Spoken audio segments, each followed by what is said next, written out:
انسانی میں یہ عزم، ہمت، شجاعت، مثابرت، صبر، استقلال، استقامت، اس کی بہت روشن مثال ہے، بہت روشن مثال ہے، بہت روشن مثال ہے۔ لیکن اس سے تاریخ کی رفتار پر کوئی اثر نہیں پڑا۔ وہ جو ملوکیت آ گئی تھی وہ اور گہری سے گہری ہوتی چلی گئی۔ واقعہ کربلا کے بعد تو واقعہ ہررا ہوا میں نے گنوا دیا، اس سے زیادہ تو میرے خیال میں کہ اور ہمارے لیے لائق شرم جو ہے کوئی واقعہ ہے ہی نہیں۔ حضرت امیر معاویہ کا انتقال ہو گیا، یہ سن 60 ہجری ہے۔ اب سوال پیدا ہوا کہ وہ ولی عہدی کی بیعت اب بیعت خلافت میں منتقل ہو جائے گا، لہذا پھر یہ ہوا کہ سب لوگوں سے، سب گورنروں کو لکھ دیا گیا تمام صوبوں کے اندر کہ اپنے اپنے لوگوں سے بیعت لے لو۔ ظاہر بات ہے کہ وہاں کوئی ریفرنڈم نہیں ہوتا تھا، کوئی ووٹ نہیں ہوتے تھے کہ اس کی پرچیاں ڈالی جا رہی ہوں، ایک ایک شخص سے رائے لینا نہیں ہوتی تھی، بلکہ اس وقت کی جمہوریت یہ تھی اور شورائیت یہ تھی کہ ڈفرنٹ کلینز ہیں، ڈفرنٹ فیملیز ہیں، ڈفرنٹ ٹرائبز ہیں، ان کے سردار، ان کے بڑے لوگ، ان کے اہم لوگ بیٹھ کر لیں تو گویا کہ سب کی بیعت ہو گئی۔ کوئی قبائلی نظام تھا اور اس میں یہ نہیں تھا نظام کے ووٹ بنے ہوئے ہوں اور اس کی پرچیاں ڈالی جا رہی ہوں، تو تمام عالم اسلام نے گویا کہ بیعت قبول کر لی اب یزید کی بحیثیت خلیفہ۔ اب وہ جو 5 آدمی تھے ان میں سے ایک فوت ہو چکے تھے، حضرت عبد الرحمن ابن ابی بکر رضی اللہ تعالی عنہما، دونوں فوت ہو گئے، لیکن باقی 4 رہ گئے۔ ان 4 کو نوٹ کیجئے، یہ بڑا سینسٹیو ایشو ہے جس پر میں اب گفتگو کر رہا ہوں۔ ان 4 میں کون ہیں؟ عبداللہ ابن عباس، عمر میں سب سے بڑے وہ، اور ان کی شان یہ ہے کہ انہیں حبر الامہ کہا گیا ہے، امت کے سب سے بڑے عالم اور قرآن مجید کے وہ سب سے پہلے مفسر ہیں۔ اصل جو جتنی بھی تفسیری روایات ہمیں ملتی ہے حضرت عبداللہ ابن عباس کے شاگردوں سے، تابعین سے، لہذا ان کا بہت اونچا مقام ہے۔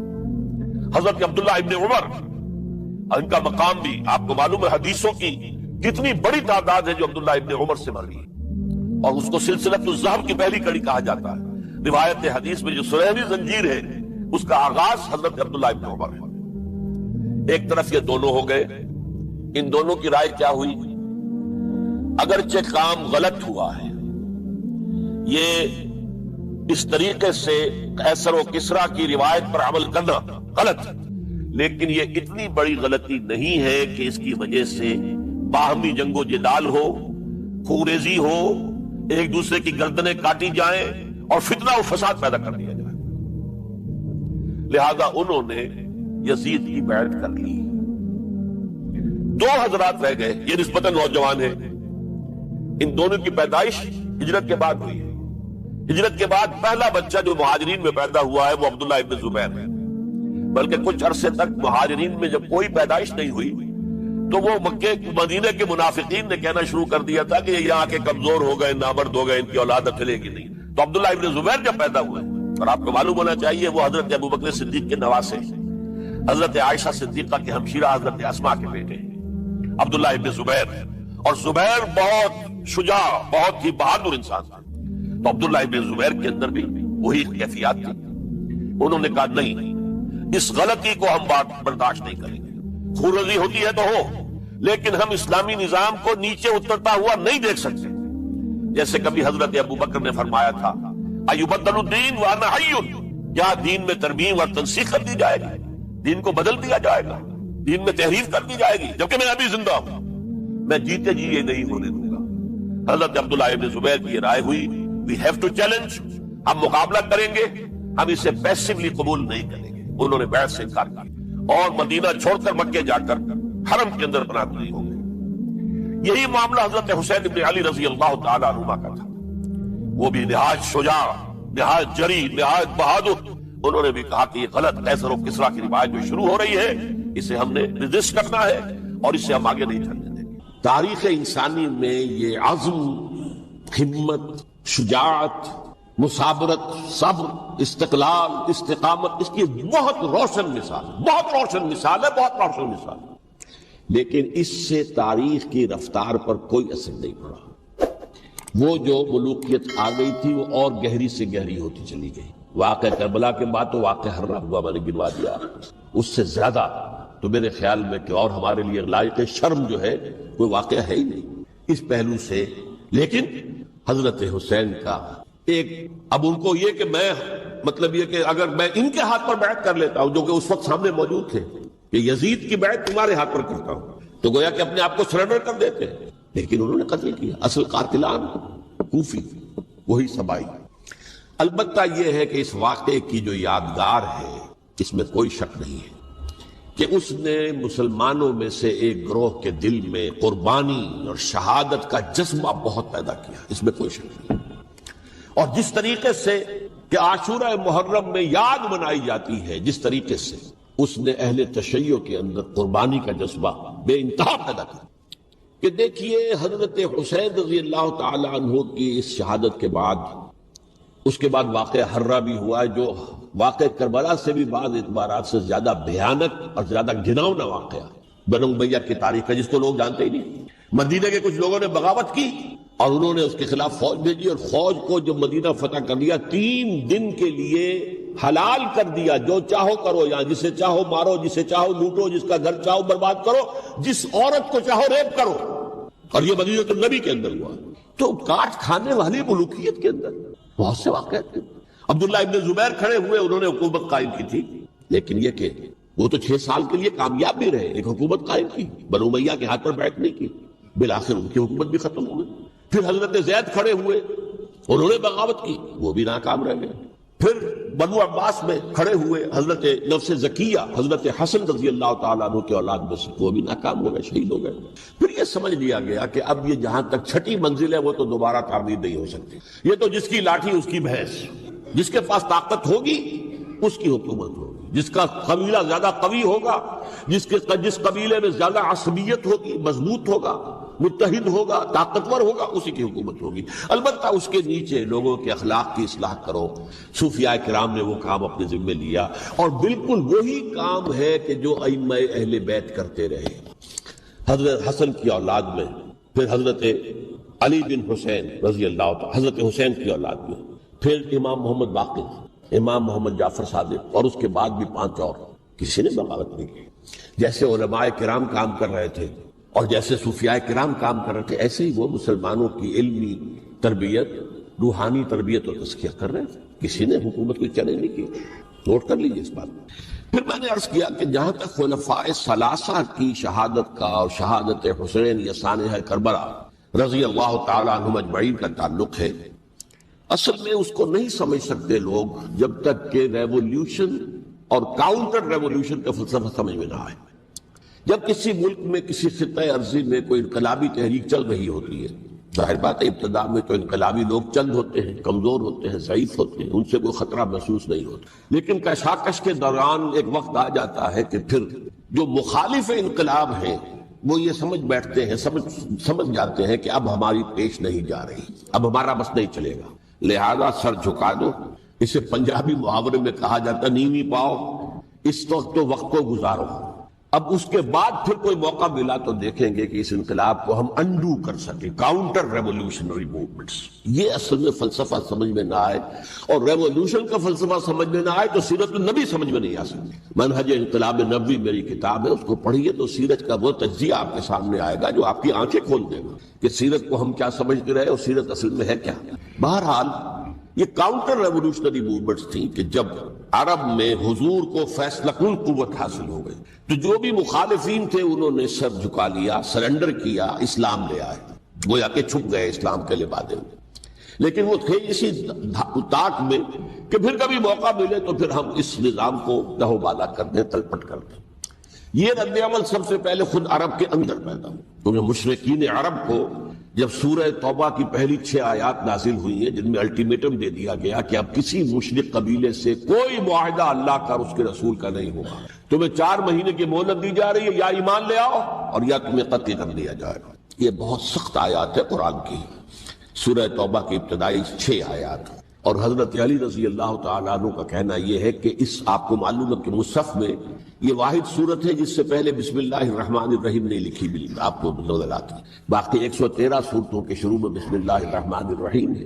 تو کیا وجہ ہے یہاں کیوں نہیں ہے؟ حضرت علی کا فرمانا ہے کہ یہ صورت تو تلوار ہاتھ میں لے کر اتری ہے، اور بسم اللہ الرحمن الرحیم میں اللہ تعالیٰ کے 2 اسماء ہیں، الرحمن الرحیم، تو یہ گویا کہ اس سے متضاد صورتحال ہے کہ اب تمہارے لیے آخری موقع ہے، یا ایمان لے آؤ اور یا قتل کر دیے جاؤ۔ اس میں ایک تیسری گنجائش خود بخود نکلتی تھی، یا یہ ملک چھوڑ کر چلے جاؤ، اور ایسا بہت سے لوگوں نے کیا بھی، لیکن اکثر لوگوں نے گردن جھکائی۔ لیکن رد عمل ظاہر ہوا، ایک تو مرتدین کھڑے ہو گئے جنہوں نے نئی نئی نبوتوں کو مان لیا، ایک مانعین زکوٰۃ کھڑے ہو گئے کہ ہم زکوٰۃ تمہیں نہیں دیں گے، یہ رد عمل تھا مشرک عرب کا، مشرکین عرب کا۔ اور حضرت ابو بکر رضی اللہ تعالیٰ عنہ کے دفتر فضائل کا یہ بڑا اہم باب ہے، ود این آئرن فسٹ، حالانکہ وہ بہت رقیق القلب، کمزور ضعیف الجثہ انسان تھے، لیکن یہ کہ عظیمت کوہ ہمالا جو ہے ان کے اندر ظاہر ہوئی ہے، ود این آئرن فسٹ انہوں نے ان ساری جو رد عمل کی جو تحریکیں تھی انہیں کچل کر رکھ لی، اور پھر پورے عرب کو گویا کہ اثر نو اس میں اسلام کے نظام کو کنسولیڈیٹ کر کے حضرت عمر کے حوالے کر دیا رضی اللہ تعالیٰ عنہ۔ حضرت عمر کے زمانے میں جو جنگیں ہوئی اس میں سلطنت روما جو ہے، جو اس وقت کی دو سپر پاورز تھیں، سلطنت روما قیصر روم، ہیرکلیس ہرقل تھا اس وقت کا جو رومی جو قیصر روم تھا، حکمران تھا، شہنشاہ تھا، اور دوسری طرف ایرانی مملکت تھی، خسرو پرویز تھا۔ لیکن یہ کہ عیسائیت کے ساتھ اسلام کا اس طرح کا تصادم نہیں ہوا تھا حضور کے زمانے میں، بلکہ نجاشی رحمت اللہ علیہ نے تو مسلمانوں کو پناہ دی تھی۔ مقوقس پیٹریارک جو تھے اس کے الیگزینڈریا کے، انہوں نے حضور کے جو نامہ مبارک گیا تھا اس کا بہت اکرام کیا، تکریم کی، تحفے بھیجے حضور کی خدمت میں۔ ہرقل نے بھی کوشش کی تھی کسی طریقے سے، جیسے کوئی 250 برس پہلے یا 300 برس پہلے، 300 برس پہلے جیسے کانسٹنٹائن جو ایمپرر تھا روم کا، اس نے عیسائیت قبول کی تھی اور ساری سلطنت عیسائی ہو گئی تھی، لہذا اس کی سلطنت باقی رہی، اس کی حکومت باقی رہی۔ اسی طرح ہم سب مسلمان ہو جائیں، لیکن اس میں وہ ناکام ہو گیا۔ لیکن یہ کہ کوئی اس نے کنفرنٹیشن نہیں کی حضور سے۔ البتہ ایران کا معاملہ یہ تھا کہ اس کے پرخچے اٹھ گئے، اس نے حضور کے نامہ مبارک کو چاک کیا تھا، حضور نے فرمایا جب اطلاع ملی کہ اس نے اپنی سلطنت کو چاک کر دیا ہے، اس کے ٹکڑے کر دیے۔ بہرحال وہاں رد عمل شدید تھا، اور ایرانی جان لیجئے کہ ان کے اندر بہت سٹرونگ نیشنلزم ہے، آج بھی ہے سٹرونگ نیشنلزم، لہذا ان کے ہاں رد عمل شدید تھا۔ ان کی تو سلطنت ختم ہو گئی، نسیہ منسیہ ہو گئی، وجود نہیں رہا، لہذا وہاں سے جو کاؤنٹر ریولوشن شروع ہوا ہے وہ پھر ہرمزان جو ایک بہت بڑا جرنیل تھا، اس نے بڑی عیاری کے ساتھ اپنی جان بچائی تھی۔ یہ بڑا دلچسپ واقعہ ہے کہ وہ یعنی کنڈمڈ تھا اسلامی حکومت کی طرف سے، خلافت کی طرف سے، کہ وہ جہاں بھی پایا جائے اس کو قتل کرنا ہے۔ حضرت عمر کی عدالت میں لا کے پیش کیا گیا، حضرت عمر نے کہا یہ واجب القتل ہے، قتل کر دو اس کو۔ اس نے کہا اچھا مجھے ذرا پانی پلا دیجیے۔ حضرت عمر نے فرمایا ٹھیک ہے پانی لاؤ، پانی دے دیں۔ پانی کا کٹورا کرنے مجھے پہلے ضمانت دیجیے کہ جب تک میں یہ پانی نہ پی لوں مجھے قتل نہیں کیا جائے گا۔ ہاں ہمارا وعدہ تھا۔ اس نے وہ کٹورا پھینک دیا پانی کا، کرو مجھے قتل کیسے کرو گے، میں نے وہ پانی تو نہیں پیا، اس سے اپنے آپ کو بچایا۔ بہرحال آپ اختلاف کر سکتے ہیں کہ حضرت عمر کو اس عذر کو قبول نہیں کرنا چاہیے تھا، لیکن بہرحال ان کی اپنی مروت اور شرافت تھی کہ اپنے وعدے کا پاس کیا۔ اس کی سازش سے ابو لولو فیروز اس نے حضرت عمر کو شہید کیا۔ یہ گویا کہ دوسری کاؤنٹر ریولوشنری موومنٹ تھی۔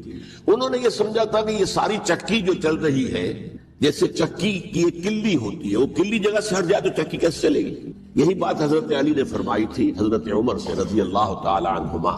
جب شام کے محاذ پر کچھ پسپائی سی ہو رہی تھی تو حضرت عمر نے ارادہ کیا میں خود جاؤں گا محاذ پر اور کمانڈ کروں گا۔ حضرت علی رضی اللہ تعالی عنہ نے فرمایا کہ نہیں امیر المومنین آپ مت جائیں، چکی اسی وقت تک چلتی ہے جب تک کہ کلی گڑی ہوئی، آپ کلی ہیں اس وقت اس نظام کی جس کے گرد یہ اسلام کی چکی گھوم رہی، آپ مت جائیں۔ لہذا حضرت عمر نے ان کی بات مانی، اس قدر صائب مشورہ تھا جو دیا تھا۔ بہرحال انہوں نے یہ سمجھا تھا کہ عمر ہی کے بل پر چل رہا ہے یہ سب کچھ، لہذا عمر کو بیچ سے ہٹا دینے سب بیٹھ جائے گا۔ لیکن ظاہر بات ہے کہ محمد رسول اللہ کی بنائی ہوئی عمارت صلی اللہ علیہ وسلم اتنی کمزور نہیں تھی۔ اس کے بعد حضرت عمر کے انتقال کے بعد حضرت عثمان کا انتخاب ہوا، اور حضرت عثمان کے بھی 10 سال پہلے جو ہے وہ بالکل حضرت عمر کی جو دور خلافت ہے اس کے بالکل مشابہ ہے، مماثل۔ ہمارے ذہنوں میں یہ تصور بٹھا دیا گیا کہ سارے 12 سال شاید فتنہ ہی فتنہ رہا، فساد ہی فساد رہا، دنگا رہا، لڑائی رہی۔ نہیں، 10 سال پورا امن، اور جس طریقے سے فتوحات کا سیلاب حضرت عمر کے زمانے میں جا رہا تھا اسی طریقے سے حضرت عثمان کے 10 سالوں کے دوران گیا۔ آخری 2 سالوں میں ایک فتنہ اٹھا ہے، یہ فتنہ کیا ہے اس کو سمجھ لیجیے۔ مذاہب کی جو تین سے کنفرنٹیشن ہوئی تھی، ایک تو یہ کہ مملکتوں میں سے مملکت ہرقل، برکت روم، مملکت ایران، رومی سلطنت کی دو ٹانگیں مسلمانوں نے توڑ دی، شمالی افریقہ سے نکال دیا، مغربی ایشیا سے نکال دیا، لیکن یورپ میں وہ قائم تھا، اس کی سلطنت تھی، لیکن ایرانی سلطنت کا بالکل کیا پاچا ہو گیا، ختم۔ اسی طریقے سے تین مذاہب سے کنفرنٹیشن ہوئی، مشرکین عرب سے، اس کا میں بیان کر چکا ہوں، ان کا پہلا وار حضرت ابوبکر کے عہد خلافت میں ہو گیا۔ دوسرے جو عیسائیوں کا معاملہ تھا، ان سے بھی کوئی تصادم نہیں ہوا حضور کے حیات طیبہ کے دوران، لیکن جو یہودیت بطور مذہب، اس کو ظاہر بات ہے کہ اسلام نے اس کو ختم کیا تھا، کم سے کم جزیرہ نما عرب سے۔ مدینے میں 3 قبیلے تھے جو اپنی غداری کی وجہ سے اور اپنی صلح کو توڑنے کے جرم کی پاداش میں 2 نکالے گئے، اور تیسرا جو ہے اس کے تمام جو جوان افراد تھے انہیں قتل کیا گیا۔ پھر خیبر پر حملہ کیا گیا اور خیبر کو جو ہے فتح کیا گیا، وہ یہودیوں کا بہت بڑا گڑھ تھا، اور جو مدینے سے نکالے گئے تھے وہ بھی وہیں جا کر مقیم ہو گئے تھے۔ تو اس اعتبار سے، اور پھر یہودی اپنے آپ کو سمجھتے تھے اللہ کی طرف سے دنیا میں جو نمائندہ جو ہے امت وہ ہم ہیں، اب انہیں معزول کر کے امت محمد کو وہاں پر کھڑا کر دیا گیا صلی اللہ علیہ وسلم۔ لہذا وہ بہت زیادہ جو سمجھیے ایگریوڈ، سب سے زیادہ جن کو غضب پہنچا ہے حضور کے دست مبارک سے، وہ یہودی تھے۔ لہذا ان کا جو رد عمل آیا ہے وہ ہے جس کے نتیجے میں حضرت عثمان شہید ہوئے، حضرت علی شہید ہوئے، حضرت حسین شہید۔ اب اس چیز کو اچھی طرح سمجھیے، یہ جو رد عمل ہے یہ ایک شخص کے ذریعے سے آیا، اور اسی لیے بعض لوگ یہ سمجھتے ہیں کہ یہ خامخواہ کی کہانی ہے، کیا ایک آدمی اتنا بڑا کام کر سکتا؟ عبداللہ ابن سبا ایک یہودی جو اسلام کا لبادہ اوڑھ کر حضرت عثمان کے عہد خلافت میں مدینے میں آ گیا، ٹھیک، اس کے بارے میں تو میں بعد میں عرض کروں گا، لیکن ایک شخص کیا کچھ کر سکتا ہے اس کی مثال میں دے دوں آپ کو۔ پہلے حضرت مسیح علیہ السلام کے پورے دین کو ایک شخص نے ختم کر دیا، سینٹ پال جسے دنیا جانتی ہے، جس کے نام سے توحید کو تثلیث میں بدل دی۔ حضرت عیسیٰ علیہ السلام تو توحید کی تلقین کر کے گئے تھے، توحید ختم، تثلیث حاصل، جس میں پہلے باپ، ماں اور بیٹا تھے، اس کے بعد باپ، بیٹا اور روح القدس ہو گئے، تثلیث۔ نمبر 2، شریعت موسوی کو ساقط کر دیا، لہذا اب پالزم جو ہے، کرسچینٹی نہیں رہی، وہ حضرت عیسیٰ کو کہہ کر گئے تھے کہ شریعت موسوی تم پر لاگو رہے گی، نافذ رہے گی، ساقط کر دی۔ نمبر 3، اس نے عیسائیت کے دائرہ تبلیغ کو وسیع کر دیا، جنٹائلز یا گوئمز کے اندر بھی، غیر یہودیوں میں، حالانکہ حضرت مسیح کہہ کر گئے تھے کہ تمہیں صرف یہودیوں سے خطاب کرنا ہے، اور میں صرف اسرائیل کے گھرانے کی کھوئی ہوئی بھیڑوں کی تلاش میں آیا۔ اب آپ دیکھیے حضرت مسیح کے فوراً بعد اور حضرت مسیح کی زندگی کے دوران جب تک کہ وہ موجود تھے، وہ بدترین دشمن تھا حضرت مسیح علیہ السلام کا۔ بعد میں لبادہ اوڑھا، اور یہ کہ مجھے مکاشفہ ہوا ہے، مکاشفے میں مسیح سے میری ملاقات ہوئی ہے، میں ان پر ایمان لے آیا ہوں، اور پھر اس نے اپنے زہد اور دینداری کا جو بھی فراڈ تھا اس کے نتیجے میں اپنی حیثیت بنا لی، دین مسیحی کو بالکل ختم کر دی۔ آج کہاں ہے وہ دین مسیحی؟ دی 100 کے مصنف نے بھی صاف لکھا ہے کہ جب تک حضرت مسیح دنیا کے اندر موجود تھے، عیسائیت کی حیثیت یہودیت ایک فرقے سے زیادہ نہیں، یہودیوں کا ایک فرقہ، ایک جماعت، بس۔ یہ سینٹ پال ہے جس نے اسے ایک مستقل مذہب کی حیثیت اختیار کی ہے، تو it should be called Paulism، اور یہ ایک آدمی کا کارنامہ۔ اسی طریقے سے یہ تو ہو گیا حضرت مسیح کے فوراً بعد، رفع سماوی کے فوراً بعد۔ 1500 برس کے بعد ایک تحریک چلی ہے یورپ کے اندر، اصلاح مذہب، اور اس کی پشت پر بھی یہودی ذہن تھا۔ یہودی ذہن نے عیسائیت کو 2 حصوں میں تقسیم کر دیا، کیتھولک اینڈ پروٹیسٹنٹس، اور پروٹیسٹنٹس کو اپنا اعلی کار بنایا۔ یہ ایک علیحدہ مضمون ہے، اس پر میں تفصیل میں نہیں جانا چاہتا، میری کتاب بھی موجود ہے اس موضوع پر، سابقہ اور موجودہ مسلمان امتوں کا ماضی، حال و مستقبل، اس میں میں نے تفصیل بیان۔ یہ جو تقسیم ہوا ہے تو وہ پہلی بات ایک یہودی، جیسے کہ علامہ اقبال نے، مارکس بھی تو ایک یہودی تھا نا، تو ابلیس کی مجلس شورا میں بڑا پیارا شعر ہے، وہ یہودی فتنہ گر، وہ روح مصدق کا بروز، ہر قبا ہونے کو ہے اس کے جنون سے چاک چاک۔ یہ ایک یہودی فتنہ گر مارکس نے وہ تصور دنیا کو دیا جس نے عظیم انقلاب برپا کیا روس کے اندر، بولشوک ریولوشن، اور جو پھر آدھی دنیا تک پھیل گیا۔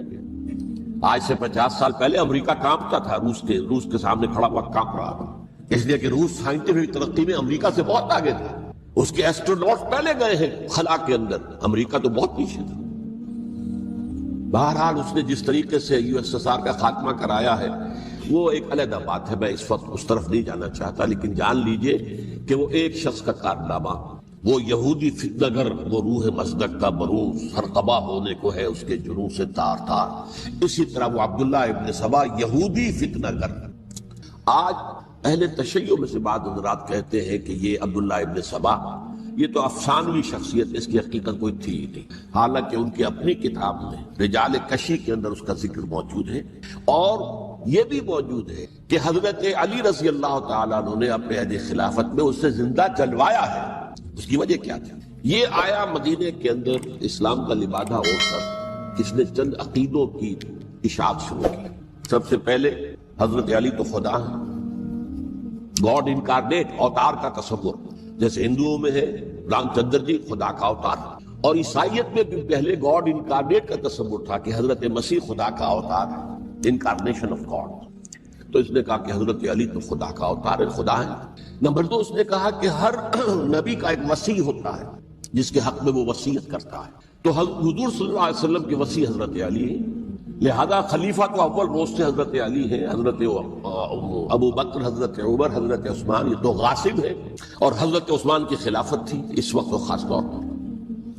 پھر اس نے جو قبائلی عصبیت تھی اسے بھڑکایا۔ پرانی جو عصبیت چل رہی تھی قریش کے اندر، وہ 2 گھرانے ایک دوسرے کے مد مقابل تھے۔ دیکھیے ایک ہوتا ہے قبیلہ، ایک ہوتا ہے گھرانہ۔ ہمارے پنجاب میں ایک قبیلہ ہے وٹو قبیلہ، اس کے گھرانے بہت سے، مانے کے، لالے کے، سجے کے، شامت کے، یعنی کوئی لالا تھا ان میں سے بڑا، ان کے بیٹے ہو گئے لالے کے، ان کی اولاد، خاندان یہ کہلاتے ہیں۔ قبیلہ ہے یہ وٹو قبیلہ، تو قبیلہ تھا قریش، اس میں گھرانے بہت تھے، بنو ہاشم، بنو امیہ، بنو تیم، بنو عدی، یہ بہت سے گھرانے تھے۔ تو چوٹی کے 2 گھرانے جو تھے وہ بنو ہاشم اور بنو امیہ، ان کے درمیان چپلش تھی، مقابلہ، مسابقت، اور یہ مسابقت فی الخیر بھی ہوتی تھی۔ اگر انہوں نے غریبوں کو کھانے کھلائے ہیں تو ہم ان سے بڑھ کر کھلائیں گے، اگر وہ حاجیوں کی خدمت کرتے ہیں تو ہم اسے بڑھ کر کریں گے۔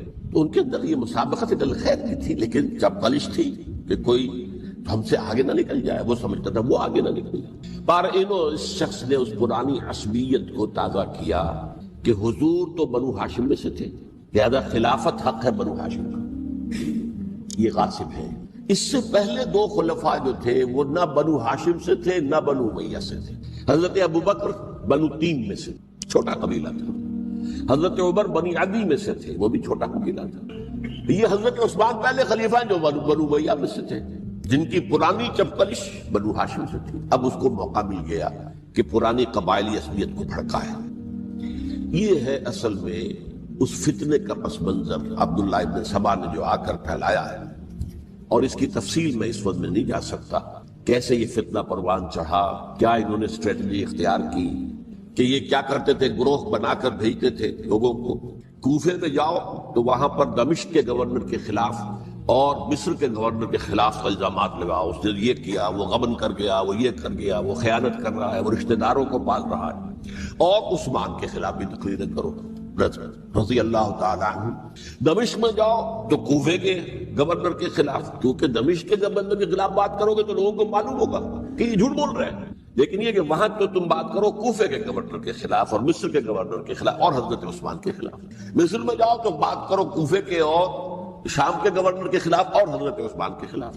یہ انہوں نے ایسا اٹھایا، اور اس زمانے میں آپ کو معلوم ہے ذرائع نشر و رسائی تھے نہیں، نہ اس فتنے کی پتہ چل سکا جب تک کہ وہ فتنہ جو ہے پوری طرح برگوبار لا کر تراور درخت نہیں بن گئے۔ اس کے نتیجے میں حضرت عثمان رضی اللہ تعالیٰ عنہ شہید، اور خلیفہ پھر حضرت علی رضی اللہ تعالیٰ عنہ کو انہی سوائیوں نے، جنہوں نے گھیراؤ کیا تھا، جنہوں نے حضرت عثمان کو شہید کیا ہے، یہی حضرت علی رضی اللہ تعالیٰ عنہ کے ارد گرد ہوئے، اور حضرت علی رضی اللہ تعالیٰ عنہ بھی نہیں چاہتے تھے خلافت کی بیعت لینا، لیکن آخر کیا کرتے؟ کیا وہ امت کو بغیر خلیفہ کے چھوڑتے تھے؟ حضرت زبیر سے کہا گیا، انہوں نے نہیں مانا، رد کر دی بات۔ حضرت طلحہ سے کہا گیا، انہوں نے نہیں مانا۔ حضرت علی سے کہا گیا، اب عشرہ مبشرہ میں سے یہی تو تھے نا، لہذا انہوں نے تسلیم کر لیا، خلافت ہو گئی۔ لیکن اس کے بعد جو خانہ جنگی ہوئی ہے، اس خانہ جنگی کے نتیجے میں نوٹ کر لیجئے کہ 1,00,000 کے قریب مسلمان ایک دوسرے کی تلواروں اور نیزوں اور برچھیوں اور تیروں سے ختم ہو گئے، ہلاک ہو گئے۔ یہ ہماری تاریخ کا تاریک ترین باب ہے، 5 سال 4.5 سال حضرت علی کی خلافت کے اور 6 مہینے حضرت حسن کی خلافت رضی اللہ تعالی عنہ۔ اس سے کیا ہوا کہ ایک طرف تو اسلام کی جو توسیع ہو رہی تھی، تھمتا نہ تھا کسی سے سیل رواں ہمارا، وہ سیلاب رک گیا، انٹرنل سیبوٹاج ہو گئی نا، اب تو اندر ہی آپس ہی میں اگر دستوں گریبان ہو گئے تو باہر اب کیا توسیع کرتے ہیں، وہ توسیع کا عمل رک گیا۔ اور یوں سمجھیے کہ جیسے ٹرک اگر کبھی چل رہا ہو، بھرا ہوا ہو، لوڈنگ، اور وہ چڑھائی چڑھ رہا ہو، تو اگر کہیں موشن ٹوٹ جائے، ٹرک کو رکنا پڑے تو ڈرائیور کے جان پر بن جاتی، اس لیے کہ اس کو دوبارہ سٹارٹ کرنا، اور جبکہ وہ چڑھائی پر ہے، انکلائن پر ہے، آسان کام نہیں ہوتا، خطرہ ہوتا ہے وہ پیچھے جو ہے وہ نہ جائے۔ اور پہاڑی علاقوں میں آپ کو معلوم ہے ذرا پیچھے چلے جانے کا مطلب جو ہے بہت خطرناک جو ہے نتیجہ نکل سکتا ہے۔ بہرحال حضرت علی رضی اللہ تعالیٰ عنہ نے اپنے خلافت میں ایک کام یہ کیا، اب اس کی کیا مصلحتیں تھیں یہ تو انہی کے علم میں ہوگا، ہم قیاس کر سکتے ہیں، میں اس طرف میں نہیں جانا چاہتا۔ ابھی تک خلافت کا مرکز تھا مدینہ منورہ، حضرت ابوبکر، حضرت عمر، حضرت عثمان، وہی جہاں حضور صلی اللہ علیہ وسلم رہے تھے اور جہاں پر کہ حضور مدفون تھے۔ لیکن حضرت علی نے اپنا مرکز جو ہے وہ کوفہ بنا۔ اچھا، اس کی ایک ظاہری وجہ یہ سمجھ میں آتی ہے کہ اسلام کا جو پھیلاؤ ہو گیا تھا، وہ سلطنت اتنی وسیع ہو گئی تھی کہ مدینہ منورہ بہت جنوب میں اور بڑے صحرا کو عبور کر کے جانا ہوتا۔ کوفہ جبکہ ایسی مقام پر تھا کہ جہاں سے مشرقی راستہ جا رہا ہے ایران کو، عراق کے اندر تو ہے وہ شہر کوفہ، اور پھر ایران اور خراسان اور ہندوستان کو راستہ جا رہا ہے، وہیں سے شمال کی طرف جا رہا ہے، شام کی طرف اور ترکی کی طرف، اور وہاں سے پھر یہ کہ مغربی افریقہ کو بھی کنٹرول کرنا، جو شمالی افریقہ کو وہ بھی آسان تھا۔ بہرحال حضرت علی نے کوفہ کو اپنا مرکز بنایا، اور نتیجہ یہ ہوا کہ سبائیوں کا بھی مرکز وہی بن گیا، چونکہ انہوں نے اپنے آپ کو گردا گرد رکھا حضرت علی کے رضی اللہ تعالیٰ عنہ۔ اب ظاہر بات ہے کسی پرٹیکولر پرسن کے خلاف تو کوئی مقدمہ موجود تھا نہیں، بلکہ جب جنگ جمل ہو رہی تھی، ابھی جنگ نہیں ہوئی تھی، حضرت عائشہ، حضرت طلحہ، حضرت زبیر وہ لے کر آئے تھے لشکر اس مطالبے کے لیے کہ حضرت عثمان کے قاتلوں کو سزا دی جائے، قصاص لیا جائے۔ حضرت علی رضی اللہ تعالیٰ عنہ سے گفت و شنید ہو رہی تھی، حضرت علی جو ہے اس پر آمادہ ہو گئے کہ ٹھیک ہے، میں جو بھی قاتلین عثمان ہیں ان کو گرفتار کر کے سزا دوں گا۔ این اسی وقت کوفے کی مسجد کے اندر جو ہے 10,000 کا مجمع کھڑا ہو گیا، ہم سب قاتل عثمان ہیں، لو ہم سے بدلہ کہاں سے لوگے۔ اور انہوں نے کیا کیا، جاتے ہی جنگ چھڑ دی، اور جب چھڑ جائے تو یا مرو یا مارو، اس کے علاوہ تو کوئی چارہ کار ہوتا ہی نہیں۔ ایک رات میں 10,000 مسلمان شہید ہوئے، جن میں 2 عشرہ مبشرہ میں سے حضرت زبیر اور حضرت طلحہ رضی اللہ تعالیٰ۔ تو یہ صورت تھی، سبائیوں نے گھیراؤ کیا حضرت علی کا رضی اللہ تعالیٰ۔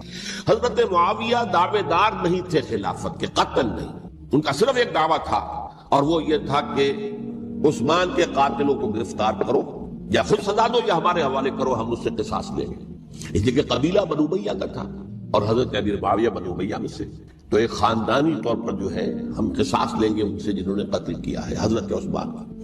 لیکن یہاں ظاہر بات ہے کہ حضرت علی رضی اللہ تعالیٰ عنہ کی طرف سے مطالبہ یہ ہوتا تھا تم پہلے میری بیعت کرو، میرے ہاتھ مضبوط کرو تاکہ میں ان کے خلاف کوئی اقدام کر سکوں۔ لیکن انہیں یہ اندازہ تھا کہ اگر میں نے بیعت کی تو ظاہر بات ہے کہ حضرت علی تک پہنچنے سے پہلے مجھے گردن اڑا دیں گے یہ لوگ، اس لیے کہ سبائی جو ہے وہ آپ کو گھیرے ہوئے۔ بہرحال ایک عجیب الجھاؤ، ایک ڈائلیما تھا جس کی وجہ سے یہ جنگ چلتی رہی، اور حضرت علی رضی اللہ تعالیٰ عنہ کو انہی کے شیعان علی ہی کے اندر سے وہ جماعت علیحدہ ہوئی تھی جس کو ہم خوارج کے نام سے جانتے ہیں، اور ایک خارجی ملجم ابن ملجم ہی نے حضرت علی کو شہید کیا رضی اللہ تعالیٰ عنہ۔ پھر حضرت حسن رضی اللہ تعالیٰ عنہ، اب دیکھیے کس قدر صحیح بات تھی جو حضرت علی رضی اللہ تعالیٰ عنہ نے فرمائی جب ان سے کہا گیا کہ کیا ہم آپ کے بیٹے حسن کے ہاتھ پر بیعت کر لیں رضی اللہ تعالیٰ عنہ۔ فرمایا نہ میں تمہیں اس کا حکم دیتا ہوں نہ میں اس سے روکتا ہوں، یہ تمہارا معاملہ ہے، امرہم شورا بینہم، تم اپنے باہمی مشورے سے جو فیصلہ کرو گے ٹھیک ہے، میں نہ حکم دیتا ہوں نہ روکتا ہوں۔ اس کا کیا مطلب ہے؟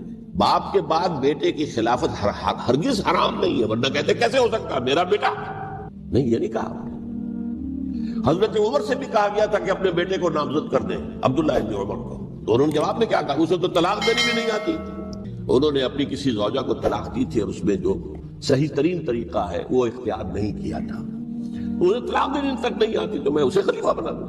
یہ نہیں کہا تھا کہ باپ کے بعد بیٹا خلیفہ نہیں ہو سکتا، یہ تو نہیں تھا، کہیں حرام نہیں ہے، نہ کتاب و سنت میں، نہ کوئی حدیث ہے، نہ کہیں قرآن مجید میں۔ تو حضرت علی نے بھی فرمایا رضی اللہ تعالی، نہ میں روکتا ہوں نہ حکم دیتا ہوں، یہ تمہارا اپنا معاملہ ہے۔ بہرحال حضرت حسن رضی اللہ تعالی عنہ نے حضرت امیر معاویہ سے صلح کر لی، خلافت ان کے سپرد کر دی۔ دیکھیے، میں حضرت ابوبکر، حضرت عمر، حضرت عثمان، حضرت علی کے ساتھ حضرت حسن کے دور خلافت کو بھی خلافت راشدہ میں سے سمجھتا، اور تبھی 30 سال پورے ہوتے ہیں اس حدیث کے مطابق کہ حضور نے فرمایا خلافت 30 برس رہے گی، پھر ملوکیت آ جائے گی۔ تو حضرت حسن کا بہت بڑا کارنامہ یہ ہے کہ اس خانہ جنگی کا دروازہ بند کر، اور یہ پیشن گوئی تھی حضور کی صلی اللہ علیہ وسلم حضرت حسن کو، جب بچے ہی تھے حضور کے انتقال سے پہلے، میرا یہ بیٹا مسلمانوں کے 2 گروہوں میں صلح کرائے گا، یہ حضور کی پیشن گوئی تھی، اور وہ پیشن گوئی حضرت حسن کے علم میں بھی ہوگی یقیناً۔ بہرحال انہوں نے صلح کی حضرت امیر معاویہ کے ساتھ رضی اللہ تعالی عنہ، خلافت ان کے حوالے کر دی، اور کچھ شرائط تھی طے ہو گئی، اللہ خیر سے۔ حضور کی تو یہ پیشن گوئی جو ہے صحیح ثابت ہوئی کہ میرا یہ بیٹا مسلمانوں کے 2 بڑے گروہوں کے درمیان صلح کرا دیں، اور سبائیوں نے انہیں تانے دیے، یا عار المومنین، اے مومنوں کے لیے موجب عار، موجب شرم، تم نے بزدلی دکھائی ہے، تم نے امیر معاویہ کو خلیفہ تسلیم کر لیا، تم نے بزدلی دکھائی ہے، معاذ اللہ ثم معاذ اللہ ثم معاذ اللہ۔ اب میں کچھ باتیں حضرت امیر معاویہ کے بارے میں کہنا چاہتا ہوں، اس لیے کہ وہاں اس میں میں نے حضرت معاویہ کے بارے میں یہ تو بہت حدمت کے ساتھ کہا تھا، اور میں اب بھی اس پر قائم ہوں اور پوری طریقے سے قائم ہوں۔ میرا مستقل موقف یہی ہے کہ حضرت معاویہ رضی اللہ تعالیٰ عنہ کے دور خلافت کو ہم خلافت راشدہ میں شامل نہیں سمجھتے، اہل سنت میں سے کوئی بھی نہیں سمجھتا، لیکن اس کے ساتھ میں نے حضرت امیر معاویہ کے کچھ مناقب بھی بیان کیے تھے تاکہ پلڑا جو ہے ترازو کا اس کے دونوں پلڑے سامنے آ جائیں۔ لیکن یہ کہ وہ حصہ میرے اس بیان کا نکال دیا گیا، ختم کر دیا گیا، یہ میں نہیں جانتا کہ اس میں کیا مصلحت دیکھی گئی ہے۔ اس میں تو کسی کے لیے کوئی معاملہ ایسا نہیں تھا کسی کے جذبات کو جو ہے وہ ٹھیس پہنچانے والا، کیونکہ میں نے کہا وہ خلیفہ راشد نہیں تھی، صاف میں نے کہا، بلکہ وہ دور ملوکیت کا آغاز ان سے ہو گیا ہے۔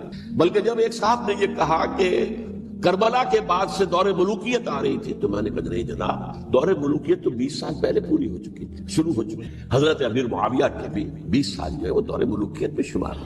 انہیں کسری العرب بھی کہا گیا، عرب کے کسریٰ، جو شہنشاہ ایران کا خطاب تھا، حضرت معاویہ رضی اللہ تعالیٰ عنہ کو کسری العرب کہا گیا، عرب کا کسریٰ یہ۔ لیکن دوسری طرف یہ ہے کہ وہ صحابی رسول ہے رضی اللہ تعالیٰ، حضور کے برادر نسبتی بھی ہیں، حضور کے سالے ہیں، ان کی ہمشیرہ ام حبیبہ حضور کی زوجہ محترمہ ہیں، ام المومنین ام حبیبہ رضی اللہ تعالیٰ عنہ۔ پھر کس قدر معتمد علیہ تھے حضور کے کہ کاتبان وحی میں شامل تھے، وحی کی کتابت کرنے والے چند لوگ تھے جنہیں کہ حضور کہتے تھے کہ اب یہ آیت لکھ لو، ان میں سے ایک امیر معاویہ بھی رضی اللہ تعالیٰ۔ تو بڑے توازن کی ضرورت ہے۔ دیکھیے صحابہ کرام کا جہاں تک تعلق ہے، اہل سنت کا موقف یہ ہے کہ صحابہ کلہم عدول، صحابہ سب کے سب نیک نیت ہیں، اور ان کی روایت جو ہے قبول کی جائے گی، رد نہیں کی جائے گی، ان پر کوئی جرح و تعدیل نہیں ہوگی، اس لیے کہ ان کا تزکیہ محمد رسول اللہ صلی اللہ علیہ وسلم نے کیا تھا۔ لہٰذا یہ تو ہو سکتا ہے کہ کسی صحابی سے کوئی خطا ہو جائے، لیکن وہ خطا اجتہادی ہوگی، نیت کی خطا نہیں ہوگی، نیت کی غلطی نہیں۔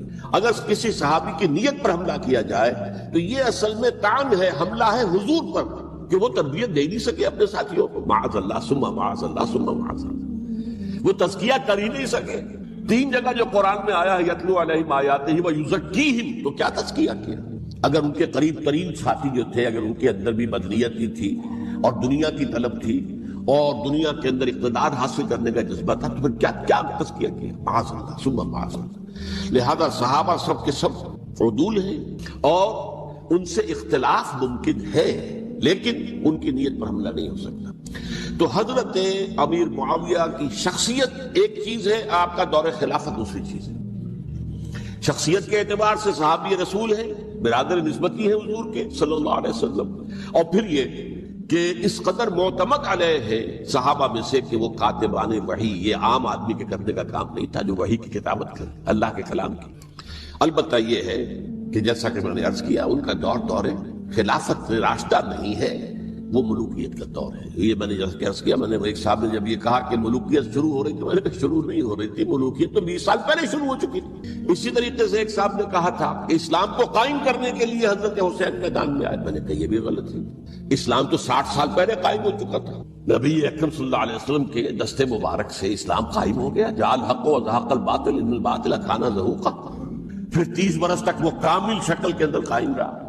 تو اسلام جو ہے وہ جو ہے در حقیقت اب قائم کرنے والی بات نہیں تھی، البتہ اس کے اندر زوال شروع ہو گیا تھا، اس زوال کے عمل کو روکنے کے لیے حضرت حسین میدان میں۔ یہ ایک چیز کو صحیح تاریخی پرسپیکٹو میں رکھنا، تو جس طرح سے دین کو قائم کرنے کے لیے دیکھیے قائم تو کیا محمد رسول اللہ صلی اللہ علیہ وسلم والذین معہ رضی اللہ تعالی عنہ، انہوں نے کیا تھا۔ ہاں اب جو ہے وہ اپنی اس شاندار حیثیت سے نیچے گرنے لگا تھا، وہ میں بعد میں عرض کروں گا کہ میں نے اس سے کیا عرض کیا تھا کہ یہ اس زوال کو روکنے کے لیے کسی طریقے سے یہ اپنی اصل حقیقت پہ قائم رہے، یہ حضرت حسین رضی اللہ تعالیٰ عنہ کی سعی تھی۔ اچھا، حضرت امیر معاویہ کے جو 20 سال ہیں وہ پورے امن، سکون، اطمینان، کوئی جھگڑا، کوئی فساد، کوئی اختلاف، کوئی باہمی فارغ، کچھ 20 سال، یہ بھی تاریخ کی بڑی چشم کشا حقیقت ہے جو عام طور پر لوگوں کے علم میں نہیں ہے۔ سبائی بھی دبکے رہے، حضرت امیر معاویہ کی حکومت اتنی مضبوط تھی، کنٹرول، کہ ان کو کچھ سر اٹھانے کا موقع نہیں ملا، موجود تھے، دبکے رہے۔ جیسے کہ میں نے کہا ریولوشن کے آخری مرحلے پر آ کر جو مخالفین ہیں وہ دب جاتے ہیں کہ پھر دیکھیں گے موقع ملے گا تو پھر لیں گے ان سے حساب کتاب۔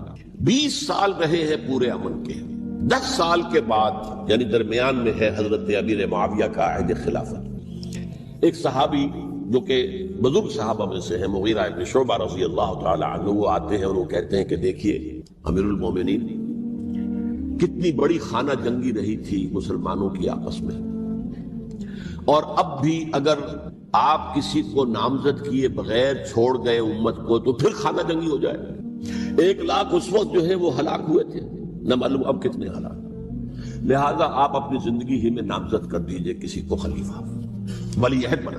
حضرت امیر معاویہ نے ابتداءً جو ہے انکار کیا نہیں، لیکن ان کے دلائل ایسے تھے وزنی، اور میں سمجھتا ہوں کہ وہ بات صحیح تھی جو مغیرہ ابن شعبہ نے کہی، اس لیے کہ اب صحابہ کرام میں سے جو کبار صحابہ تھے وہ تو سب دنیا سے رخصت ہو چکے تھے، اب تو یا صغار صحابہ رہ گئے تھے جو حضور کے زمانے میں بچے تھے، حضرت حسن، حضرت حسین، عبداللہ ابن زبیر کی بچے تھے نا، یا تو وہ تھے، اور یا بالکل نو مسلم تھے، اور نو مسلموں میں بڑی تعداد وہ تھی جو ایرانیوں کی تھی، شامیوں کی تھی، ادھر کی تھی، ادھر کی تھی، تو ان کو تو ظاہر بات ہے کہ تربیت نبوی سے کیا خلافت راشدہ سے بھی اکثر و بیشتر کو کوئی حصہ ملا ہی نہیں۔ تو اس صورت میں اب وہ اعلیٰ ترین معیار پر حکومت کے نظام کو قائم کرنا ممکن نہیں ہے۔ کوئی قبائلی عصبیت جب تک حکومت کی پشت پر نہیں ہوگی، حکومت مستحکم نہیں ہوگی۔ یہ گویا کہ ایک جس کو کہتے ہیں کہ حقیقت بینی، واقعیت پسندی، ایک آئیڈیلزم ہے اور ایک ریئلزم ہے کہ آپ فیکٹس آن دی گراؤنڈ کو غور کریں، سوچیں اس کے اوپر اور پھر کوئی فیصلہ کریں۔ اس اعتبار سے پھر حضرت امیر معاویہ نے بات مان لی اور بیعت لے لی لوگوں سے حضرت یزید کے لیے کہ یہ خلیفہ ہو کے میرے بعد، اس کو ولی عہدی کہتے ہیں۔ اچھا، اس وقت 5 افراد ایسے تھے کہ جنہوں نے اس سے اختلاف کیا، یہ بات بہت اہم ہے۔ میرا کتاب چاہے سانحہ کربلا، اس کے کچھ نسخے آج یہاں ہوں گے، آپ لوگ پڑھیے اسے غور سے اور پھیلائیے تاکہ حقیقت سامنے آئے۔ 5 افراد کون تھے جو ہونے چاہیے؟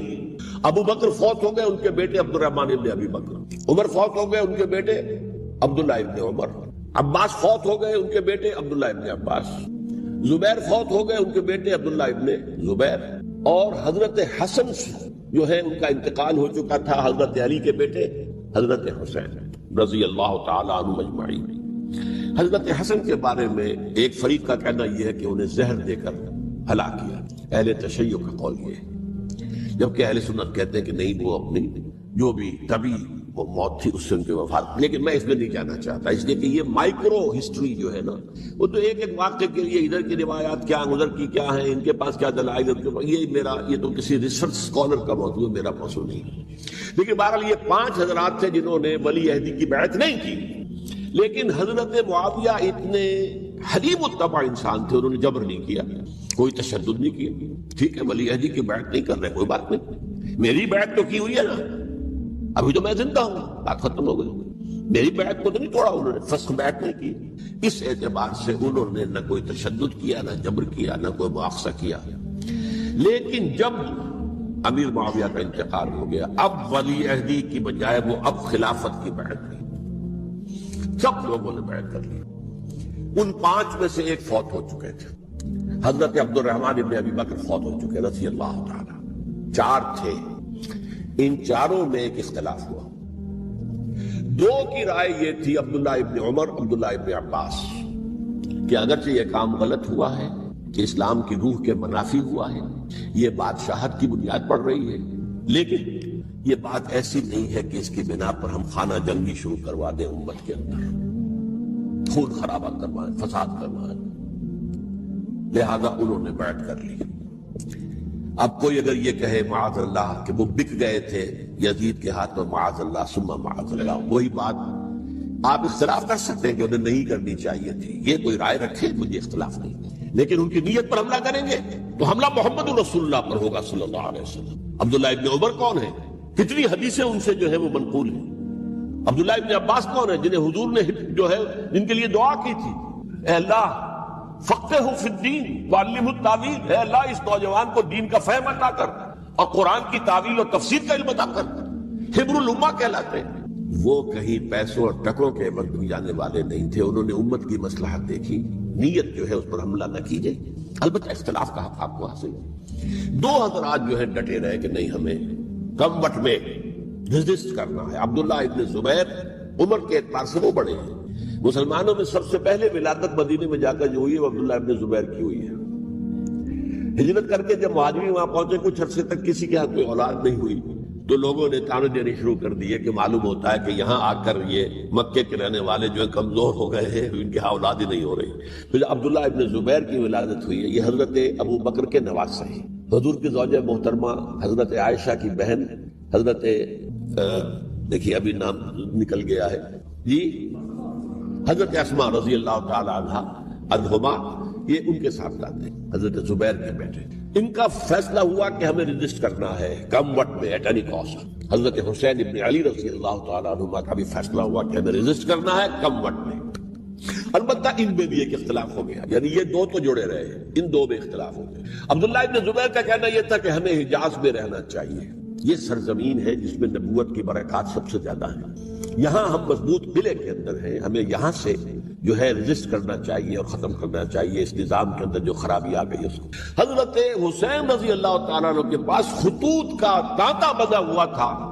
کوفے سے لوگ خط لکھ رہے تھے، آئیے آئیے آئیے، ہم آپ کے ہاتھ پر بیعت کریں گے، ہم آپ کے ہاتھ پر بیعت کریں گے، ہم آپ کے ہاتھ پر بیعت کریں گے. یہی وہ کوفہ جو حضرت علی کا دارالخلافہ رہا تھا اور جو پھر صبائیت کا گڑھ بن گیا تھا. چنانچہ حضرت حسین نے حضرت مسلم بن عقیل کو بھیجا وہاں پر کہ میرے نمائندے کی حیثیت سے جا کر وہاں پر بیعت لو. 10-12 ہزار افراد نے بیعت کر لی. لیکن اس کے بعد یزید کی طرف سے گورنر بنا کے بھیجا گیا ابن زیاد کو. ابن زیاد نے آ کر جو تشدد کیا اور سختی کی تو سب کے سب بیعت توڑ کر اور سب منحرف ہو گئے. مخلصین تو وہ تھے نہیں. الکوفی لایوفی، کوفی جو ہے وہ تو کوئی وعدہ وفا کرنے والا ہوتا ہی نہیں. بیعت توڑ دی. فمن نقص فانما ينقص على نفسه. بیعت کے بعد بیعت توڑ دینا بہت بڑا گناہ ہے، توڑ دی. ادھر اطلاع مل گئی حضرت حسین کو، چل چکے تھے، وہ راستے میں تھے کہ وہاں تو مسلم بن عقیل شہید ہو گئے اور سب لوگوں نے بیعت توڑ دی. اب واپس جانا چاہتے تھے لیکن مسلم بن عقیل کے بیٹے جو ہے اڑ گئے.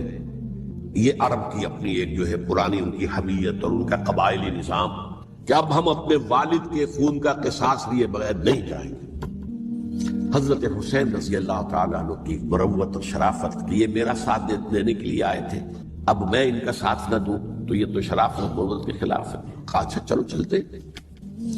وہاں جا کر بھی عین اپنے میدان کے اندر بھی حضرت حسین رضی اللہ تعالیٰ عنہ نے 3 چیزیں پیش کی ان کوفیوں کے لشکر کے خلاف. سب سے بڑا لشکر کے اندر سب سے بڑے تو کوفی تھے جنہوں نے بیعتیں کی ہوئی تھی حضرت حسین کے ساتھ. دیکھو مجھے جانے دو واپس حجاز کی طرف، یا مجھے سرحدوں پر بھیج دو تاکہ میں کافروں کے ساتھ جنگ کرتے ہوئے اپنی جان دے دوں. یا مجھے یزید کے پاس جانے تو میں اپنا معاملہ اس سے طے کر لوں. لیکن کوفیوں کو یہ گوارا نہیں تھا. اگر یہ یزید کے پاس پہنچ گئے تو ہمارا کچا چٹھا بیان کر دیں گے کہ مجھے تو ان لوگوں نے برگلا کر بلایا تھا. اس لیے کہ دیکھیے حضرت امیر معاویہ کے 20 سالوں کے دوران میں بتا چکا ان کی حکومت اتنی مستحکم تھی کہ اس کے خلاف کوئی فتنہ اٹھانا ممکن نہیں تھا. اب چونکہ چینج اوور ہوا تھا، اور چینج اوور میں آپ کو معلوم ہوتا ہے کہ ایک جس کو کہتے ہیں every thing is in the melting پاٹ، ابھی تو یہ درمیان کے اندر معاملہ ہے. تو انہیں موقع ملا، سر اٹھایا حضرت حسین رضی اللہ تعالیٰ عنہ کو، جو خطوط لکھے جس کے کہ تھیلے کے تھیلے اور بوریوں کی بوریاں بھری ہوئی حضرت حسین کے ساتھ تھی. وہ کہا کہ آئیے ہم آپ سے بیعت کریں گے. انہوں نے نہیں مانا. اور اصل میں حضرت حسین کے قاتل وہ کوفی ہیں، وہ بزدل، وہ منافق ہیں جنہوں نے بیعت کر کے بیعت توڑی. اور اب وہ آ گئے کہ اگر یہ حسین رضی اللہ تعالیٰ عنہ بچ کر کہیں یزید کے پاس پہنچ گئے تو پھر ہمارا کچا چٹھا جو ہے وہ سامنے آ جائے گا اور ہماری پھر شامت آ جائے گا. لہذا انہوں نے قتل کیا حضرت حسین کو رضی اللہ تعالیٰ. ایک بات جو علامہ ڈاکٹر قلب صادق نے فرمائی، اور میرے علم میں یہ بات پہلے نہیں تھی، وہ یہ کہ حضرت حسین کے قتل کا فتویٰ ایک بہت بڑے مفتی نے دیا تھا. یہ بات بھی ذرا سمجھ لیجیے.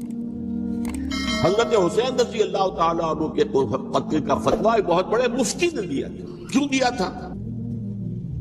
اس لیے کہ حضور کی احادیث موجود ہیں کہ جب ایک شخص کی ایک خلیفہ کی بیعت ہو جائے تو دوسرا اگر کھڑا ہو تو اسے قتل کر دو.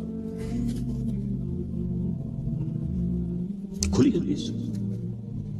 اسی لیے ایک بہت بڑے مفسر بھی ہیں، فقیہ بھی ہیں، قاضی ابن العربی رحمۃ اللہ علیہ. ایک ابن عربی ہیں الف لام کے بغیر، ابن عربی، وہ بہت بڑے صوفی ہیں، فلسفی ہیں، اندلس کے ہیں. یہ قاضی ابن العربی ہیں جنہوں نے قرآن کی ایک تفسیر لکھی ہے اس اعتبار سے کہ صرف ان آیات کی تفسیر جن سے کہ فقہی احکام جو ہیں ان کا استنباط ہوتا ہے.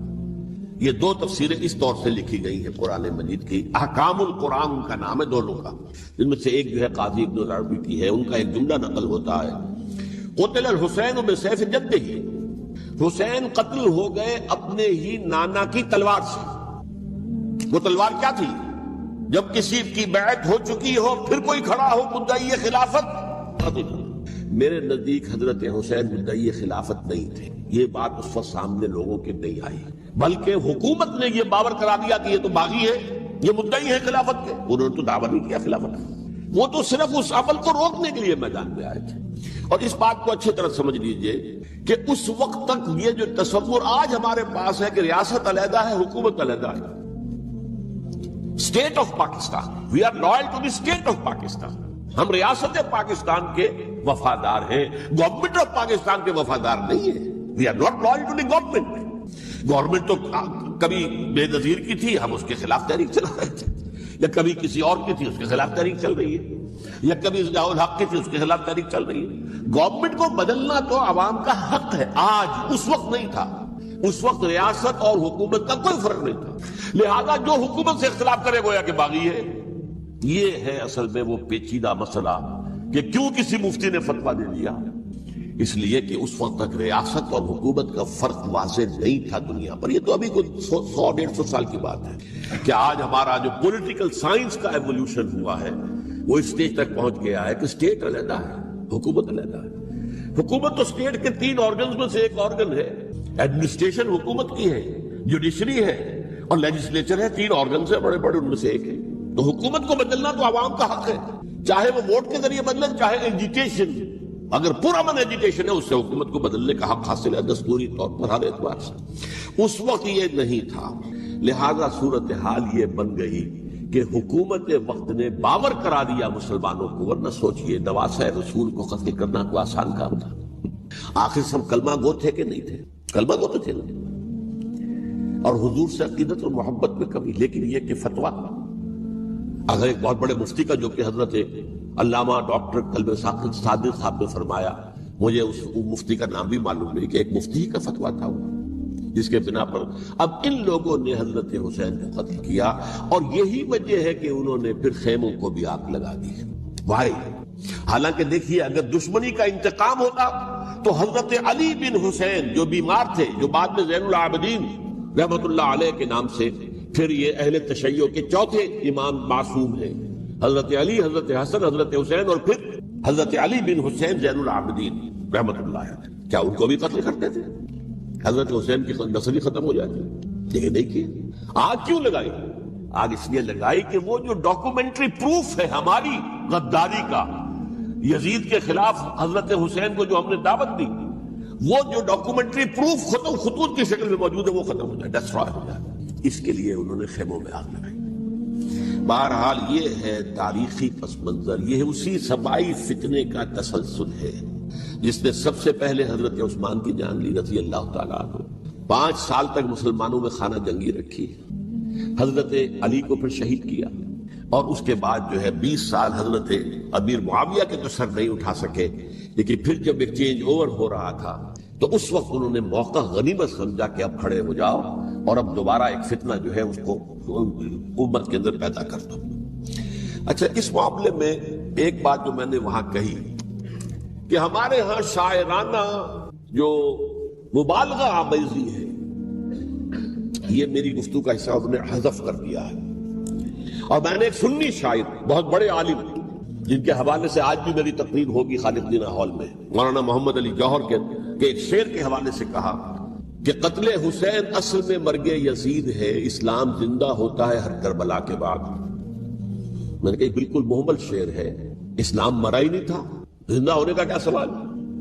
اور اگر کسی درجے میں مزمحل یا زخمی ہوا تھا تو وہ تو رہا، کربلا کے بعد بھی رہا، یزید کی حکومت بھی رہی، بنو امیہ کی حکومت بھی چلی، کوئی تبدیلی تو نہیں آئی۔ یہ کیا کہہ رہے ہیں؟ اسلام زندہ ہوتا ہے کربلا کے بعد؟ میں نے کہا اسلام مرا نہیں تھا۔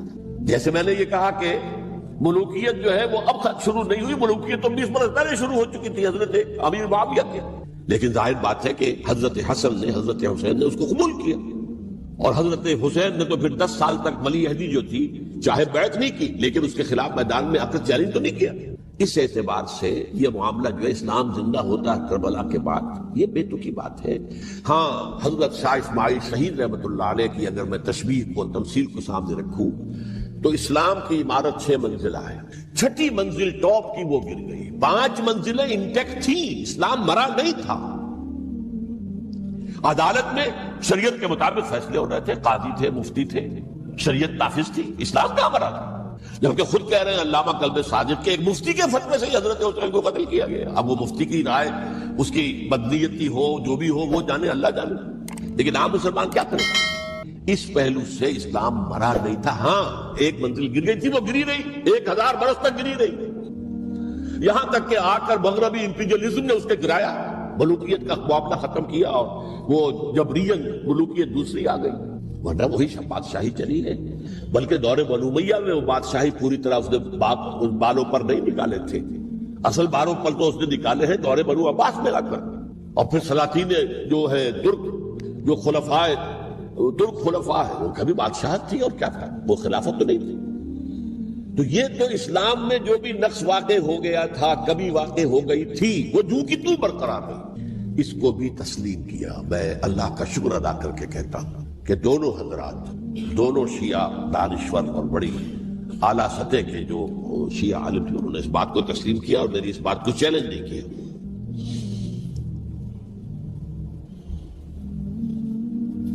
اصل میں تیسری بات میں نے یہ کہی کہ دیکھیے حضرت حسین رضی اللہ تعالی عنہ کی اس شہادت کے بعد، اس کے بعد واقعہ حرہ بھی ہوا، جو واقع کربلا سے بھی بعض اعتبارات سے زیادہ بھیانک اور زیادہ گھناؤنا واقعہ ہے۔ بنو امیہ کی تاریخ ہے جس کو لوگ جانتے ہی نہیں۔ مدینہ کے کچھ لوگوں نے بغاوت کی اور انہوں نے اس کے خلاف فوج بھیجی، اور فوج کو جب مدینہ فتح کر دیا، 3 دن کے لیے حلال کر دیا، جو چاہو کرو، یہاں جسے چاہو مارو، جسے چاہو لوٹو، جس کا گھر چاہو برباد کرو، جس عورت کو چاہو ریپ کرو، اور یہ مدینہ النبی کے اندر ہوا ہے۔ تو کاٹ کھانے والی ملوکیت کے اندر بہت سے واقعات ہوئے۔ عبداللہ ابن زبیر کھڑے ہوئے، انہوں نے حکومت قائم کی تھی، لیکن یہ کہ وہ تو 6 سال کے لیے کامیاب بھی رہے، ایک حکومت قائم کی، بنو امیہ کے ہاتھ پر بیعت نہیں کی، بالآخر ان کی حکومت بھی ختم ہو گئی۔ پھر حضرت زید کھڑے ہوئے، انہوں نے بغاوت کی، وہ بھی ناکام رہ گئے۔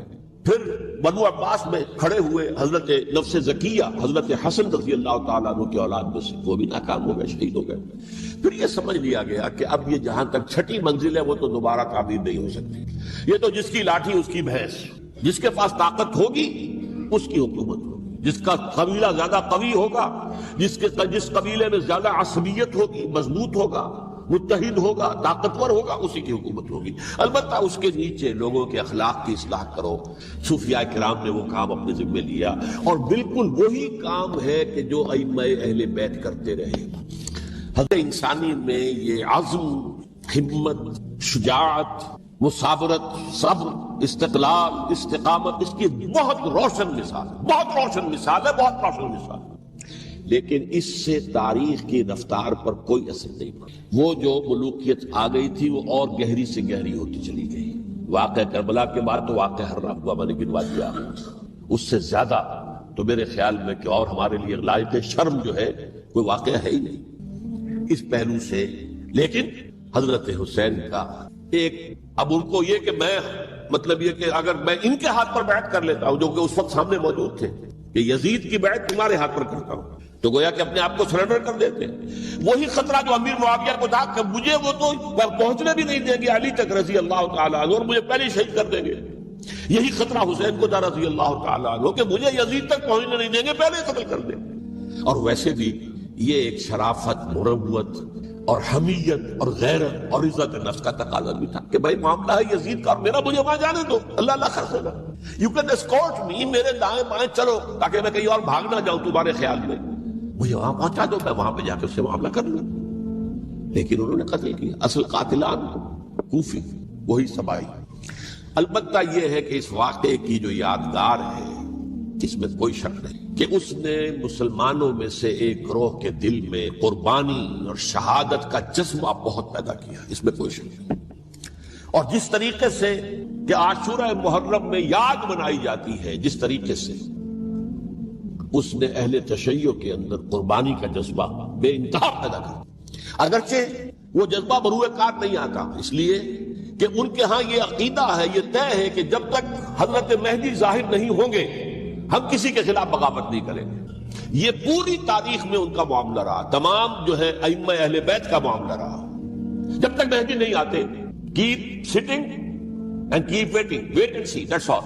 یہ تو خمینی صاحب نے کیا ہے، آیت اللہ خمینی صاحب نے، کہ انہوں نے یہ ایران کے شیعوں کو باور کرایا کہ بھائی جب آئیں گے حضرت مہدی آ جائیں گے، لیکن ہم اب ہاتھ پر ہاتھ کر بیٹھے رہیں، باطل کو چیلنج بھی نہ کریں، ہمیں کچھ تو کرنا چاہیے، وہ ہاتھ پاؤں ہلانے چاہیے، اور کچھ نہیں تو مہدی کا راستہ جو ہے صاف کرنا چاہیے، تمہید کرنی چاہیے، ان کے راستہ ہموار کیا جائے۔ تو یہ ان کی بڑی عظمت ہے آیت اللہ خمینی صاحب کی کہ اہل تشیع ایران کے جو ہے ان سے انہوں نے یہ بات منوا لی کہ ہم بالکل انرٹ نہیں بیٹھے رہیں گے، بلکہ اپنے نائب امام قرار دے کر اور ولایت فقیہ کے فلسفے کے حوالے سے، یہ دو چیزیں ان کی جو ہیں بنیادی فلسفے کی ہیں، وہ اس وقت میرا موضوع نہیں ہے، انہوں نے عوام کو ایسا کھڑا کیا ہے کہ 20,000 سے لے کر 30,000 کے درمیان انسانوں نے جانے دی، عورتوں کے جلوس نکلے، شیرخوار بچہ گود میں ہے عورت کے، اور گولی کھا رہی ہے اور مر رہی ہے، گر رہی ہے۔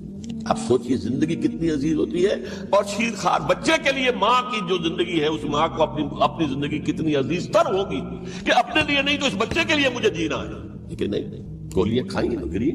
یہ جذبہ انہی میں ہے۔ واقعہ یہ ہے کہ اہل سنت کے اندر یہ جذبہ نہ ہونے کے برابر ہے۔ یہ میں واضح الفاظ میں کہہ رہا ہوں، پورے عالم اسلام میں صرف شیعہ ایران ایسا نکلا ہے کہ جس نے بادشاہت کا خاتمہ کیا، باقی سعودی عرب میں بادشاہت بیٹھی ہوئی ہے، ڈٹ کر بیٹھی ہوئی ہے، اربوں ڈالر کا ایک ایک محل بنتا ہے ان بادشاہوں کا، اور سنی سن کوئی حرکت نہیں۔ وہ تو اب جو حرکت ہو رہی ہے وہ اینٹی امریکن حرکت ہے جو ہو رہی ہے، وہ در حقیقت وہ مسئلہ بالکل دوسرا ہے جو اس وقت ہو رہا ہے، لیکن یہ کہ عالم اسلام میں کوئی تحریک ایسی نہیں اٹھی۔ یہ اہل تشیع میں ہے جو بالکل استثنائی بات ہے کہ انہوں نے جو ہے ایسا بادشاہ جس کو کہا جاتا تھا کہ اس کا جو اسلحہ خانہ ہے وہ ایشیا میں سب سے بڑا اسلحہ خانہ ہے، جو 2500 سالہ پرانی جو ایک عظمت تھی ایران کی، اس کو دوبارہ تازہ اور زندہ کرنا چاہتا تھا۔ 2500 سالہ برسی اس نے منائی تھی، اس کے لیے ایک شہر آباد کیا تھا کہ خسرو یا سائرس یا ذوالقرنین قرآن مجید کی اصطلاح میں اس کی یادگار بنائی تھی، اور وہ سوچ رہا تھا کہ وہی عظمت دوبارہ ایران کی ہوگی جو کہ خسرو کے زمانے میں تھی، جس کا قرآن مجید میں سورہ کہف کے اندر ذکر ہے، مشرقی فتوحات، مغربی فتوحات، شمالی فتوحات۔ تو وہ بادشاہ ہے اس کو بھاگنا پڑا قربانی کی وجہ سے۔ تو یہ جو ہے واقعہ کربلا نے، اس میں کوئی شک نہیں ہے کہ کہ ایک ایسی مشعل روشن کی ہے جس کو کہ ہر شخص کو دیکھنا چاہیے. یہ بھی انسان، جیسے کہ اقبال نے ایک شعر کہا تھا غالب کے لیے، فکر انسان پر تیری ہستی سے یہ روشن ہوا ہے، پرے برغ تخیل کی رسائی تاک ہو جا. تو فکر انسان پر حضرت حسین کی قربانی سے یہ واضح ہوا ہے کہ انسان کس حد تک جا سکتا ہے قربانی دینے کے لیے اپنے کسی مقصد کے لیے. مقصد ان کا جو تھا، میں نے اسی لیے آج پڑھی تھی، معاذ اللہ ثم معاذ اللہ. میں ایک آخری بات جو کہہ رہا ہوں وہ نوٹ کر لیجئے. ایک خاص انتہائی نقطۂ نظر کے عام کیے جانے کی وجہ سے سنیوں میں بھی ایک انتہائی رد عمل پیدا ہوا ہے. ایکسٹریم رائٹسٹ سنی سے اگر ایک طرف سے حملہ کیا گیا ہے حضرت عثمان کی نیت پر، ان کو خیانت کا الزام لگایا گیا، ان پر اقربا پروری کا الزام لگایا گیا، حضرت ابو موسیٰ شریف پر خیانت اور غداری کا الزام لگایا گیا. یہ ساری چیزیں اگر صحابہ کرام کے اوپر ہوئی ہیں، امیر معاویہ پر، امیر اور عمرو بن العاص پر، تو جواب میں کچھ لوگ کھڑے ہو گئے. حضرت علی وہ اقتدار کے طالب تھے، معاذ اللہ ثم معاذ اللہ ثم معاذ اللہ. یہ اہل سنت کا موقف نہیں ہے. حضرت حسین اقتدار کے طالب تھے، ہرگز نہیں، ہرگز نہیں، ہرگز نہیں. وہی اصول جو میں نے بتایا تھا سب کے لیے لاگو رہے گا. وہ امیر معاویہ کے لیے ہے تو حضرت علی کے لیے بھی، حضرت حسین کے لیے بھی ہے کہ نیک نیت ہے. آپ ان کی کسی رائے سے اختلاف کر سکتے ہیں لیکن ان کی نیت پر حملہ نہیں کریں گے. نیت پر حملہ کریں گے آپ کا ایمان بالرسالت جو ہے وہ مجروح ہو جائے گا. حسن کی اولاد میں پھر حضرت علی بن حسین رضی اللہ عنہ، حضرت حسین کی اولاد میں پھر امام محمد باقر، امام محمد جعفر صادق، اور اس کے بعد بھی 5 اور. کسی نے بغاوت نہیں کی. جیسے علماء کرام کام کر رہے تھے اور جیسے صوفیاء کرام کام کر رہے تھے، ایسے ہی وہ مسلمانوں کی علمی تربیت، روحانی تربیت اور تزکیہ کر رہے تھے. کسی نے حکومت کو چیلنج نہیں کیا. نوٹ کر لیجیے اس بات. حضرت علی نے بھی چیلنج نہیں کیا تھا، حضرت حسن نے چیلنج نہیں کیا، خود صلح کر لی. تو ائمہ اہل بیت جو 12 یہ گنتے ہیں، جن میں سے آخری جو ہے حضرت مہدی کو تو ابھی ظاہر ہونا ہے، ان کے عقیدے کے مطابق وہ روح پوش ہیں، وہ ظاہر ہوں گے. لیکن 11 حضرات کے بارے میں یہ کہ حضرت حسین کے سوا کسی نے بھی چیلنج نہیں کیا ملک کے نظام میں. اور حضرت حسین نے بھی اس مغالطے پر کیا کہ کوفی ساتھ دیں گے، اور یہ موقع ہے کہ یہ جو 6ٹھی منزل اسلام کی گر گئی ہے اسے دوبارہ تعمیر کر دیا جائے. انہوں نے خلافت کا دعویٰ نہیں کیا تھا، یہ انہیں عوام کو مغالطے میں مبتلا کیا گیا کہ یہ خلافت کا مدعی ہو کر سامنے آیا. جیسا کہ میں نے آپ سے کہا تھا، امیر معاویہ نے حضرت علی کے عہد خلافت میں کبھی خلافت کا دعویٰ نہیں کیا. مدعی خلافت نہیں تھے. وہ تو یہ کہتے تھے کہ قاتلان حسین جو ہے، قاتلان عثمان کو سزا دو، قصاص دو، بس. اسی طرح حضرت حسین نے بھی، اب دیکھیے اس ضمن میں اس میں کوئی شک نہیں ہے، حضرت حسین رضی اللہ تعالی عنہ کی جو شہادت ہوئی ہے، ان کے ساتھیوں کی اعزاء و